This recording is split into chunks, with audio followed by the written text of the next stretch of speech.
Pernah nggak sih kita ngerasa kayak badan tuh ngambek, tahu-tahu pusing, tahu-tahu kesemutan, jalan kaki goyang, tangan kayak nggak kuat megang gelas. Jangan anggap enteng loh. Bisa jadi itu bukan sekadar kecapekan. Bisa jadi itu tanda si stroke udah ngintip dari balik pintu. Ibarat maling, stroke tuh nggak pernah permisi. Nggak pernah bilang permisi, saya masuk ya. Dia nyelonong aja, tahu-tahu udah bikin separuh badan nggak bisa digerakin. Bikin kita jadi tergantung sama orang lain. Bikin hidup yang dulu bebas, jadi penuh batas. Yang lebih nyebelin lagi, kadang stroke tuh datang bukan gara-gara kita makan makanan yang jelas-jelas berbahaya. Bukan karena kita nyantap jeroan tiap hari atau minum manis-manis terus. Tapi dari makanan yang kelihatannya nggak berdosa. Yang sering kita anggap remeh.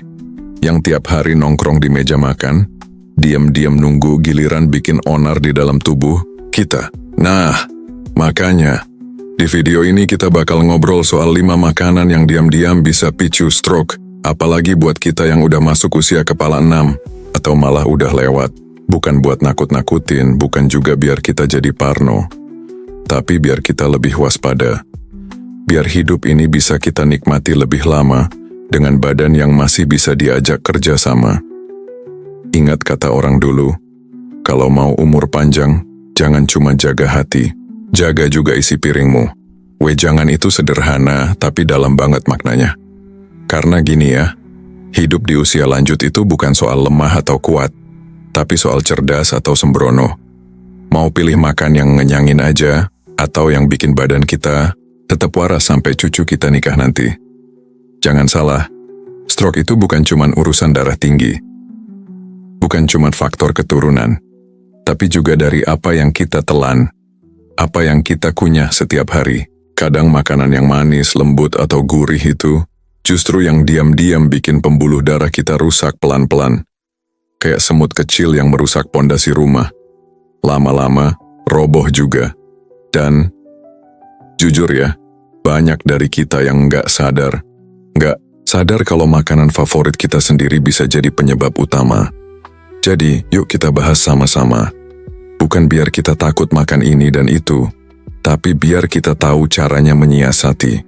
Biar kita nggak dijebak sama rasa, karena rasa enak itu penting. Tapi hidup yang berkualitas lebih penting. Tenang aja, di sini nggak akan langsung suruh buang semua makanan kesukaan kita. Tapi kita akan ngobrol, santai, jujur, dan kasih solusi yang bisa langsung dipraktikan. Karena hidup sehat itu bukan buat nyiksa diri, tapi buat menjaga harapan. Harapan buat bisa main sama cucu, jalan-jalan ke tempat favorit, dan hidup tanpa rasa takut besok-besok harus masuk rumah sakit. Kata pepatah Bugis, Reba si patokong, mali, si parape sirui merete sirui no. Artinya, saat terjatuh kita saling menopang, saat hanyut kita saling mengangkat, naik bersama, tak ada yang ditinggal. Dan itulah semangat video ini. Kita naik bareng, kita jaga bareng, kita makan bareng, tapi makan yang bikin umur kita panjang dan hati tetap senang. Oke, sekarang kita ngobrol lebih dalam ya, karena yang namanya stroke bukan penyakit yang langsung datang kayak petir. Dia itu proses, pelan-pelan, lama-lama jadi bencana. Dan anehnya justru banyak orang yang kena stroke itu sebelumnya kelihatan sehat-sehat aja. Pagi masih sarapan bubur ayam, siangnya nyapu halaman, sorenya ngobrol sama tetangga. Malamnya, tahu-tahu nggak bisa ngomong. Badan sebelah kanan mati rasa. Mulut miring, keluarga panik. Anak-anak bingung. Kita sendiri nggak bisa ngapa-ngapain. Mau minta tolong aja susah. Gimana nggak nyesek? Makanya kita harus ngerti dulu kenapa si stroke ini bisa terjadi. Stroke itu terjadi ketika aliran darah ke otak terganggu. Entah itu karena pembuluh darah pecah atau karena tersumbat. Nah, sumbatan itu bisa datang dari tumpukan lemak, kolesterol, gula darah yang nggak terkendali, dan tekanan darah tinggi. Dan semua itu kebanyakan datang dari makanan. Nah, ini dia yang sering kita lupakan. Banyak makanan yang nggak kelihatan berbahaya, tapi ternyata jadi biang kerok gangguan pembuluh darah. Sekarang kita bahas satu-satu ya, konteksnya. Kenapa makanan-makanan ini harus diwaspadai? Poin pertama, makanan olahan yang penuh garam tersembunyi, misalnya sosis, bakso kemasan, atau abon instan. Enak sih, praktis juga, tapi diam-diam garamnya banyak banget. Garam itu bikin tekanan darah naik. Kalau pembuluh darahnya udah tua dan rapuh, bisa pecah. Nah loh, poin kedua, minuman kemasan dan jus buah pabrikan. Kelihatannya sehat ya, padahal gulanya segunung. Gula berlebihan bikin darah jadi kental, merusak dinding pembuluh darah, dan mempercepat proses penggumpalan. Ini yang bikin stroke diam-diam nyusup. Poin ketiga, gorengan pinggir jalan yang udah dipakai minyaknya berulang-ulang. Minyak yang dipanasin terus-terusan itu menghasilkan racun yang disebut radikal bebas. Ini yang bikin peradangan dalam tubuh, dan lama-lama merusak pembuluh darah juga. Poin keempat, makanan yang mengandung lemak trans tinggi, kayak biskuit kemasan, margarin murah, atau krimer kental manis. Lemak ini bisa mempercepat proses pengerasan pembuluh darah. Bayangin aja, kayak selang air yang dikerak dari dalam, lama-lama mampet. Poin kelima, makanan manis yang dianggap camilan ringan, kayak wafer, permen, roti isi manis, atau kue-kue lembut. Makan sedikit-sedikit tapi sering. Gula terus numpuk, insulin tubuh kita kerja rodi tiap hari. Badan nggak sanggup lagi ngolah gula. Jadi gampang kena diabetes lalu stroke datang nyusul. Dan yang bikin sedih seringkali kita mikir, cuma segini doang. Masa iya bisa bikin stroke? Nah, disitulah bahayanya. Kita ngeremehin, kita ngerasa ini biasa, padahal tubuh kita udah teriak. Tapi kita nggak denger, makanya kita perlu ngerti bukan cuma apa yang kita makan, tapi juga gimana kita makan. Sekarang, bayangkan gini ya, pembuluh darah kita itu ibarat sungai. Waktu muda, sungainya jernih, ngalir lancar, tapi makin tua, makin banyak sampah yang hanyut. Kalau kita terus buang sampah di hulu, lama-lama sungainya banjir, mampet, bahkan bisa meluap dan ngerusak sawah. Stroke itu seperti banjir yang tiba-tiba datang, gara-gara kita terus nyampah tanpa sadar. Nah, sekarang kita coba tarik ke sisi yang lebih dalam ya. Kata para leluhur Jawa, aja mangan yen atimu kemrungsung. Jangan makan kalau hatimu gelisah. Kalimat ini bukan cuma soal perasaan, tapi juga soal kesadaran. Makan itu bukan hanya soal rasa, tapi soal cara kita menghargai tubuh. Makan dengan tenang, penuh syukur, dan tahu batas. Lalu dari sisi ilmu modern, para ahli kesehatan sepakat kalau gaya hidup adalah kunci utama pencegahan stroke. Bukan cuma genetik atau faktor usia, tapi apa yang kita lakukan setiap hari. Profesor dari Harvard Medical School bilang gini, bahwa pola makan sehat bisa menurunkan risiko stroke secara signifikan, bahkan pada orang yang sudah berusia lanjut. Jadi, harapan itu selalu ada. Selama kita mau belajar dan berubah. Bayangin kalau satu perubahan kecil hari ini, seperti berhenti minum minuman manis kemasan, bisa jadi penyelamat nyawa kita 5 atau 10 tahun lagi. Gimana? Masih mau cuek? Saya tahu, mengubah kebiasaan itu nggak gampang. Apalagi kalau udah jadi rutinitas bertahun-tahun. Tapi ini bukan soal berhenti total. Ini soal lebih bijak, lebih sayang sama diri sendiri. Karena siapa lagi yang bisa jaga tubuh ini kalau bukan kita sendiri? Kalau kita bisa rawat motor tua yang sayang banget kita simpen di garasi, masa tubuh sendiri nggak kita rawat juga? Dan ingat, ini bukan cuma buat kita, tapi juga buat anak-anak kita, cucu-cucu kita. Mereka pengen lihat kita tetap sehat, tetap ceria, tetap bisa ngobrol dan bercanda sama mereka. Mereka nggak bilang, tapi mereka pasti pengen kita panjang umur. Dan kita bisa mulai jaga itu dari isi piring kita sendiri. Kadang hidup ini lucu ya. Waktu muda, kita makan apa aja kayak nggak ada urusan. Nasi goreng tengah malam, mie instan jam 3 pagi, kopi kental manis 3 gelas sehari.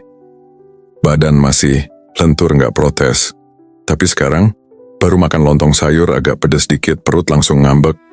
Baru minum es teh manis 2 gelas, kepala langsung cenat-cenut. Baru nyicip sosis goreng, kaki udah kesemutan. Badan kita sekarang udah kayak mobil tua. Harus diminyakin, dipanasin, dicek mesinnya, dan jangan asal masukin bensin. Nah, Sekarang saya mau ajak sahabat semua untuk pelan-pelan bikin perubahan. Bukan revolusi besar, tapi perubahan kecil yang bisa ngasih efek besar. Karena yang namanya mencegah stroke itu bukan soal sekali tindakan, tapi soal kebiasaan harian. Kita mulai. Ya, langkah pertama. Sadari si pengkhianat yang kelihatan baik di mata.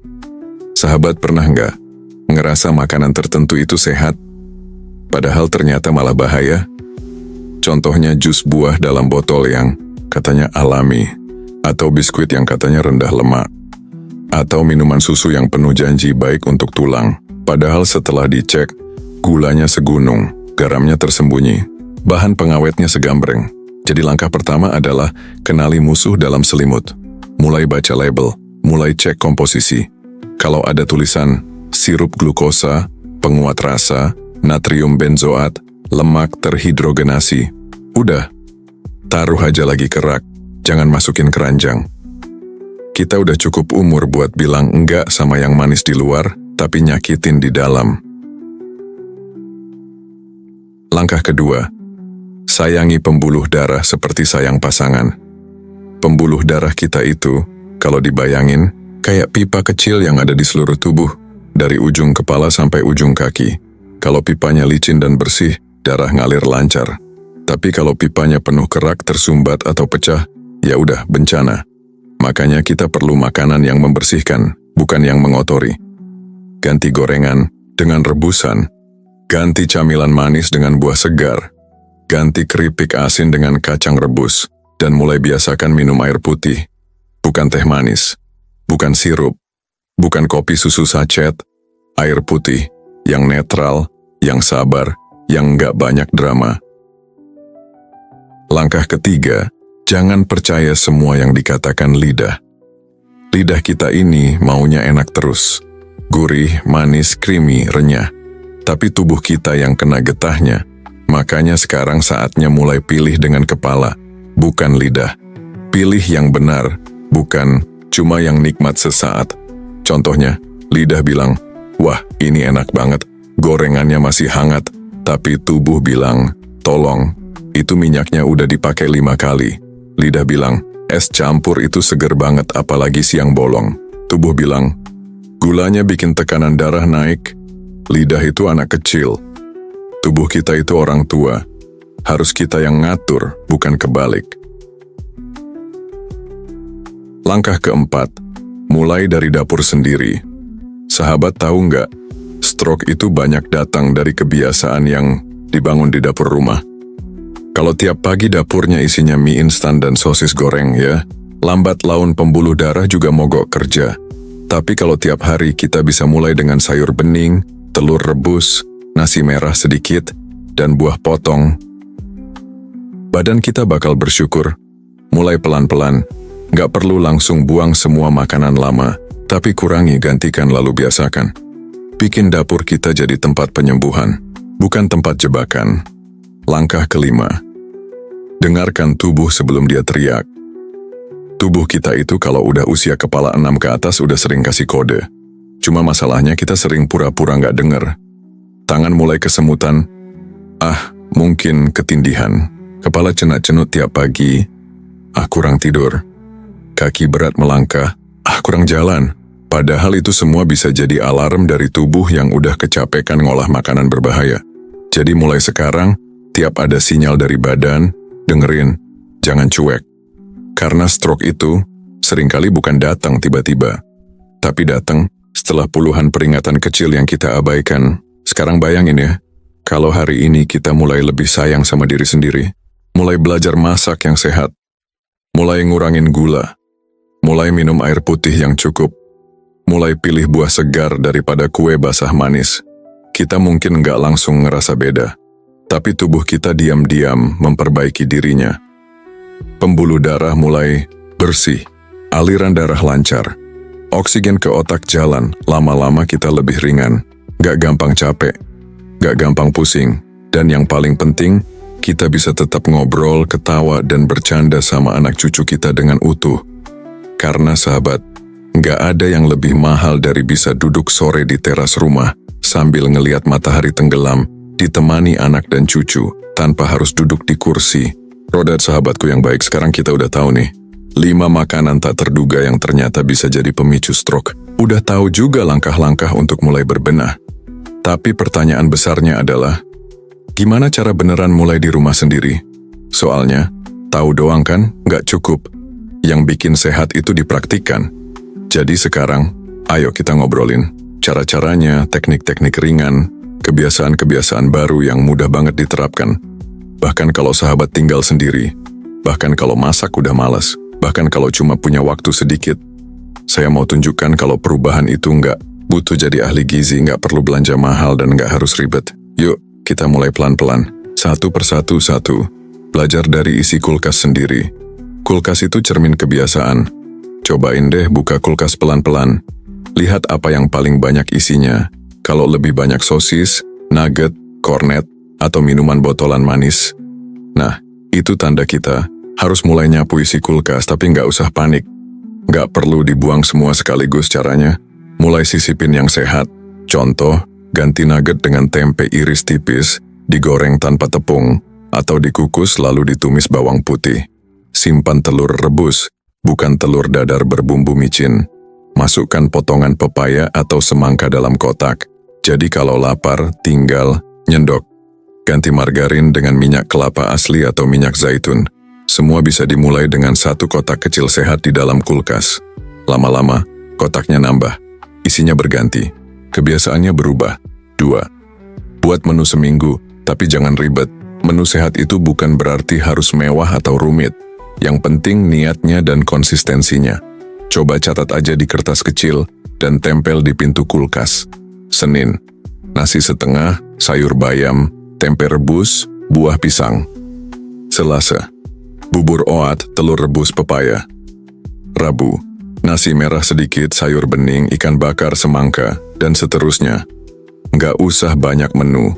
Bahkan kalau menunya sama seminggu penuh, itu jauh lebih baik daripada tiap hari jajan mie ayam yang katanya porsi kecil aja kok. Yang penting, kurangi garam, kurangi gula, perbanyak serat, perbanyak air putih.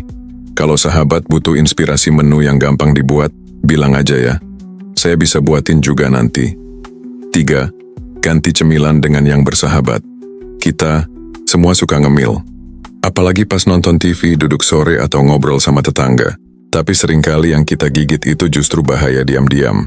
Gantilah snack curang jadi snack juara. Contoh, ganti keripik asin dengan irisan mentimun yang didinginkan. Ganti bolu manis dengan potongan pisang kukus. Ganti roti tawar putih dengan roti gandum isi selai kacang tanpa gula. Ganti kacang goreng garam dengan kacang rebus polos. Mungkin awalnya lidah protes. Tapi percayalah, lidah kita bisa diajak kompromi, cuman butuh waktu. Lama-lama, yang dulu bikin ketagihan, malah bikin enek sendiri. Itulah tubuh yang sedang sembuh. 4. Minum air bukan hanya pas haus. Ini penting banget. Banyak lansia itu minum hanya kalau haus aja. Padahal usia kita ini, sensor, hausnya mulai tumpul. Jadi walau nggak merasa haus, tubuh bisa kekurangan cairan. Dan tahu nggak, dehidrasi itu salah satu pencetus stroke ringan maupun berat. Caranya gampang. Pagi setelah bangun tidur, langsung minum 1 gelas air putih. Siang sebelum makan, minum 1 gelas. Sore habis duduk lama, minum 1 gelas lagi. Malam sebelum tidur, minum 1 gelas kecil. 4 gelas sehari aja dulu. Nggak usah langsung 8, nanti perlahan tubuh akan minta lebih banyak sendiri. Yang penting, jangan tunggu sampai bibir kering baru minum. Air putih itu sahabat pembuluh darah kita. 5. Ajak tubuh bergerak meski sedikit. Oke, ini bukan soal makanan, tapi berkaitan langsung sama cara tubuh mengolah makanan. Kalau kita cuma duduk seharian, apapun yang kita makan akan lebih gampang disimpan jadi lemak. Pembuluh darah pun jadi kaku. Aliran darah melambat. Makanya, jangan tunggu kuat jalan jauh, dulu baru mau mulai. Mulailah dari jalan keliling rumah 10 menit pagi hari. Duduk lalu berdiri dari kursi 5 kali tanpa bantuan. Peregangan tangan ke atas dan ke samping sambil nonton berita. Senam kecil sambil dengar musik dangdut favorit. Gerakan kecil itu bukan hal remeh. Itu tanda bahwa kita masih hadir, masih melawan, masih mau sehat. 6. Belajar bilang tidak tanpa merasa bersalah. Kadang kita makan bukan karena lapar, tapi karena nggak enak hati. Ada tetangga bawa kue basah 5 biji, masa nggak dicicip? Ada arisan, disuguhi mie goreng dan es sirup, masa nggak diminum? Sekarang waktunya kita belajar bilang, terima kasih, saya bawa pulang aja ya. Sedikit aja ya biar nggak sakit kepala. Atau saya bawa buah sendiri ya. Jangan sungkan, jangan merasa berdosa. Tubuh kita itu tanggung jawab kita. Orang lain boleh bawa makanan, tapi kita yang tanggung akibatnya. Jadi mulai sekarang ayo berani bilang tidak dulu deh. 7. Bangun komunitas sehat. Gak ada yang lebih menyenangkan daripada punya teman seperjuangan. Coba deh ajak tetangga, sahabat, atau keluarga untuk mulai bareng. Bikin grup kecil yang saling ngingetin. Kamu udah minum air belum hari ini? Aku barusan masak sayur asem tanpa gula. Kamu mau cobain? Jangan jajan es campur lagi ya, ntar darah tinggi naik.